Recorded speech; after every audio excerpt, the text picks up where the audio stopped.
Hi everyone, एक बार फिर से स्वागत आपका। सीईटी एग्ज़ाम को लेकर के कुछ अपडेट हैं, उसी के बारे में बात करने वाले हैं इस वीडियो में।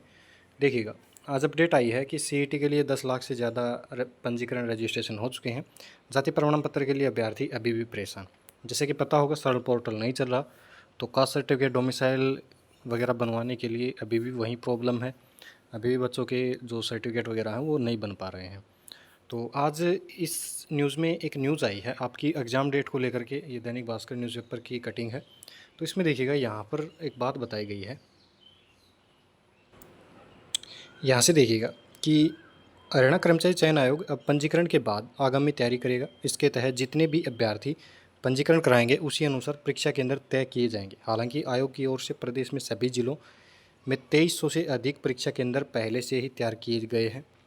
यानी कि 2300 जो एग्ज़ाम सेंटर हैं वो तैयार किए जा चुके हैं, यहाँ पर ये बात बताई गई है।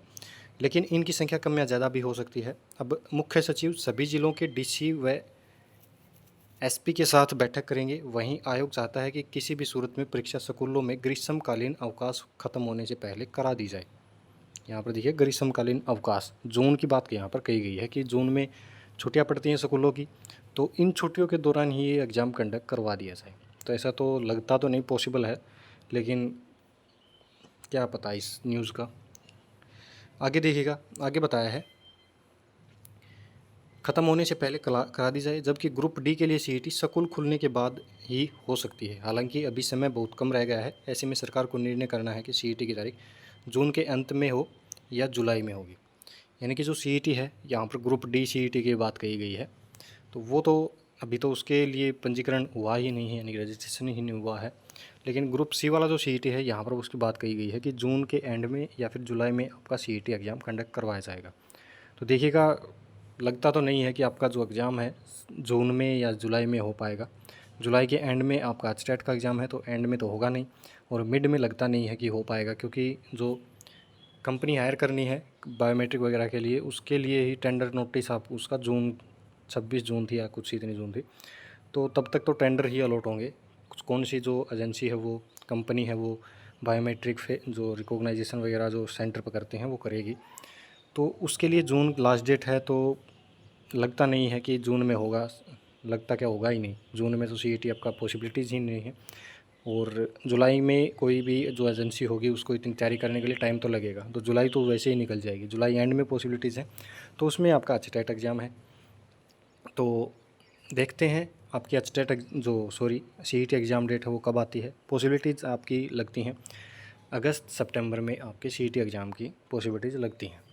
तो और साथ ही साथ इसमें एक बताया है, एक अपडेट और है कि रेवाड़ी में मैन्युअली सर्टिफिकेट जारी करने पर विवाद हो गया है।